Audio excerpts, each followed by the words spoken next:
Yeah, just a quick review of the THX4 copper reversible thumb and wrist stabilizer. So basically, there's a lot of these braces that are out there. Basically, the whole point is just to immobilize your thumb, whether you need to rest it because it's injured or because you're going to do an activity where you're going to be using your thumb a lot and you want to kind of like keep it from doing a lot of work and prevent any issues. Anyway, there's a lot of these available on the internet. So I'm going to go through a few points I like about this one in particular, just to give you a few things to think about.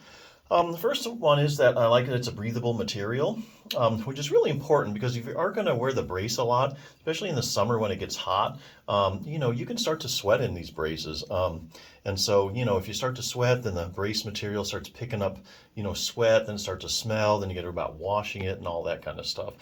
So best just to start out with a brace that, really has a real breathable material. The other thing is, speaking of washing, so this is not machine washable, so just make sure you know that. It's hand wash is really recommended. So it's not one of those braces, and there are some that you can just throw in the washer with your clothes and wash, but this one they recommend hand washing.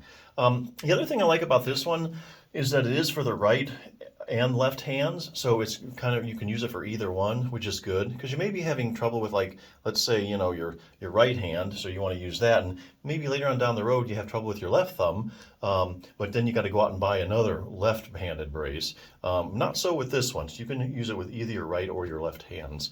So anyway, all in all, I think if you're looking for a splint, to immobilize your thumb, I think this is a pretty good choice. It has a lot of good features. Definitely immobilizing a joint and a thumb, will help it rest and recover and can help prevent any future problems. Now, there are other things you can do if you are having thumb problems. I'll show you a few things. I'm getting these out of the Healthy Thumb Handbook. Besides immobilizing something, the other thing you can do is help treat the muscles. So if you have problems with the muscles, a lot of the pain, if your thumb is hurting, there's two major sources of pain. It could be coming from the joint, it could be coming from the muscles. So a lot of times, let's say if you have thumb arthritis, definitely pain can come from the joint itself, obviously, but a lot of times when you have an arthritic joint or a joint that's aggravated, the muscles kind of react to that, and they start to have problems with that. Then you get pain just from the muscles. So therefore you have pain coming from the muscular component and also the joint component. So it's good just to kind of treat the thumb muscles and make sure there's no problems there. Now when muscles get irritated, whether it be you just overworked or because they're reacting to something going on in the joint like arthritis, you can develop these trigger points, which are irritable spots in the muscles. And so what you can do is work those out so then you don't have any pain and you don't have to worry about any pain coming from the muscles. You can kind of get rid of the muscular component. If you do have thumb joint arthritis, it is recommended that your web space can get a little tight, and it will eventually, more than likely, just because of the whole pathology of base of the thumb arthritis. Definitely keep that web space stretched out. So it shows you a little taking pressure off the thumb joint. Now, if your problem is, say, all in the joint, joints really like what they call distraction. It's kind of like if you have those inversion tables where you hang upside down by your feet. Basically, you're taking the vertebrae, kind of pulling them apart a matter of millimeters. Joints, and arthritic joints in particular, really like distraction because it basically just takes all the pressure off the joint, and it's like a vacation for the joint. Kind of gets the circulation there, gives it a chance to rest and recover.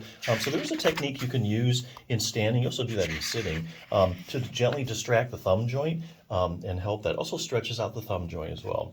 Now, if you do have thumb problems, getting maximal thumb joint stability is definitely something you'll want to do. Particularly in base of the thumb arthritis.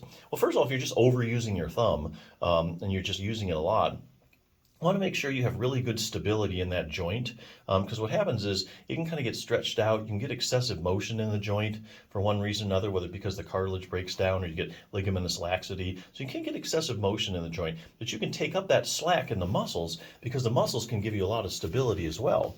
So of all the muscles in your thumb, there's two in particular so you can do strengthen to give you a lot of thumb joint stability, whether you have an overworked thumb or just because of arthritis. First one is your abductor pollicis longus. You can see how that little sucker goes right there to the base of the thumb. And the base of the thumb actually is the first place, well, I'll say the first place. Most people, if they have arthritis in their hand, usually the base of the thumb is one of the first places that you have problems with arthritis-wise. And your first dorsal interossei muscle right here. So here again, you're just talking about one exercise each, and you can do these resistance with the rubber bands, give good joint stability, help prevent future problems. So actually, yeah, there's a lot you can do for a thumb that a lot of people don't know about if you know what to do. There's a few more tools for your toolbox. If you're looking just for basically, a splint to immobilize your thumb, I think this is a pretty good one, so check it out.